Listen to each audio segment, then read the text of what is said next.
অনেক দিন ধরে আমার ইচ্ছে ছিল একই দিনে সূর্যোদয় ও সূর্যাস্ত দেখব। অনেক সময় সকালবেলা ঘুম থেকে উঠতে দেরি হয়ে যায়, তাই সূর্যোদয়টা বেশিরভাগ সময় আমি মিস করি। আসসালামু আলাইকুম, সবাই কেমন আছেন? আমি আলহামদুলিল্লাহ ভালো আছি। সকালবেলা সূর্যোদয় দেখতে দেখতে 1 কাপ কুসুম গরম পানি খেয়ে নিয়েছিলাম।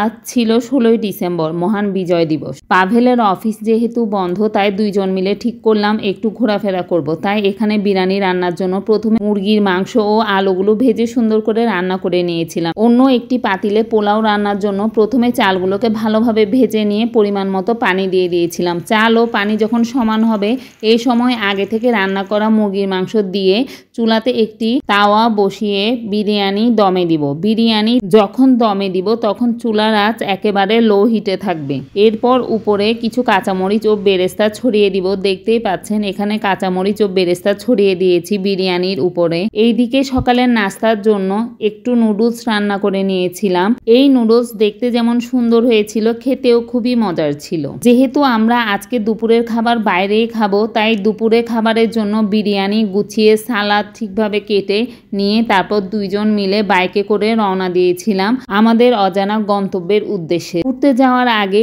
একটু পাঠাগারে গিয়েছিলাম। পাঠাগারের ছোট ভাইদের নিয়ে আমরা স্টেডিয়ামে গিয়েছিলাম। কুড়িগ্রাম আজকে বিজয় মেলা অনুষ্ঠিত হচ্ছিল, তাই সবাই মিলে বিজয় মেলায় গিয়েছিলাম। দেখতেই পাচ্ছেন অনেক বড় করে বিজয় মেলার আয়োজন হয়েছিল। আমরা সবাই মিলে মেলার স্টলগুলো ঘুরে ঘুরে দেখছিলাম।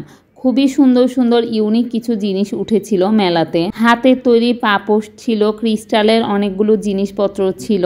এই স্টলে ক্রিস্টালের টিস্যু বক্স ছিল, ফুলদানি ছিল, ক্রিস্টাল ট্রি ছিল, ফলের ঝুড়ি ছিল কয়েক রকমের। মেলা ঘুরে দেখতে ভালোই লাগছিল। পাঠাগারের ছোট ভাই রুবেল একটি আচারের স্টলে গিয়ে দামাদামি করছিল। পরে যেহেতু দামে মেলেনি, তাই আর তার আচার কেনা হয়নি। তারা এখানে একটু ফটো সেশন করে নিচ্ছিল। ভেল ওদেরকে নিয়ে গিয়েছিল চটপটি খাওয়াতে। এখানে এক একজনের এক এক বক্তব্য। গার্লস স্কুলের সামনে গিয়ে ওরা আবেগতাড়িত হয়ে গিয়েছিল। দেখুন ওয়াহিদ কি বলে।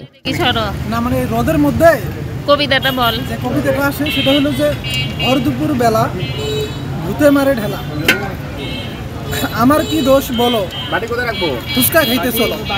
এই জন্য আমরা ফুচকা খাইতে আসলাম। Thank you.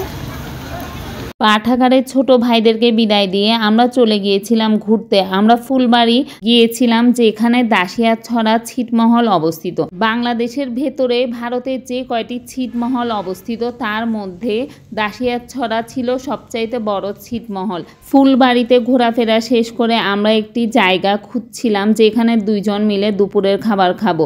আলহামদুলিল্লাহ অবশেষে সেই জায়গা পেয়ে গেলাম। দেখুন সামনে কি সুন্দর সর্ষে ক্ষেত। সেই সর্ষে ক্ষেতে সামনে বসে আমি আর পাভেল দুইজন মিলে দুপুরের খাবার খেয়ে নিয়েছিলাম। আসলে এই অনুভূতিটা ভাষায় প্রকাশ করার মতো না।